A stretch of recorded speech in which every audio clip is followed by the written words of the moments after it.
improving the media diet of the large masses of people can have really far-reaching implications. If you think about, like, what if the average citizen is 20% more informed? What does that mean for politics?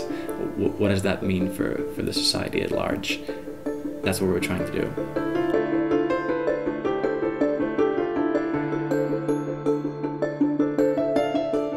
Essentially, Scoopinion is last.fm of reading.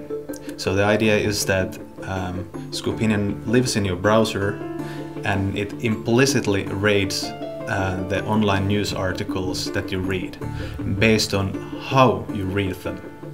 And then it recommends stories that people who read like you have read really well, and often from the sources or writers that you don't know. For journalists, we can give the journalist a picture of who their audience is. For example, if you're a freelancer and you write for The Economist, we can tell who your readers are in terms of, okay, they also read the Financial Times, and compared to the average Economist reader, they read the Financial Times much more. So maybe you should also pitch your stories to the Financial Times, or like, what would that mean? One good example was a guy who writes for The Economist, and with our help he was able to pitch a story to the Vice magazine. I think definitely the internet makes the average quality of journalism makes it worse. It doesn't mean that the internet doesn't make good journalism worse, but it creates incentives of making a lot of fast and low quality journalism. Well, basically because of how the mechanics of ad revenue work.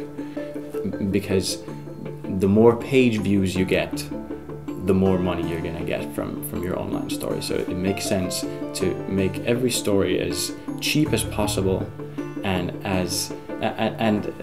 make the headline as clickable as possible, on the expense of the actual story. And I see that the internet has already shown its potential to make stories digestible, and I see that it also has the potential, because we can give the data feedback for the journalists and writers to write engaging stories. So as I see it, now it's the right time to actually write the stories in a way that people want to read them thoroughly. The way I see yellow journalism, if you will, is that it's kind of like candy or chocolate, and you can think of your ways of reading in the media in similar terms as how you think about your eating, and that doesn't mean that we shouldn't have chocolate and that chocolate shouldn't exist, but what we are saying is that you shouldn't eat all chocolate, and your reading shouldn't be all chocolate. Go to scoopinion.com, sign up, and that's basically it. You don't have to do anything else.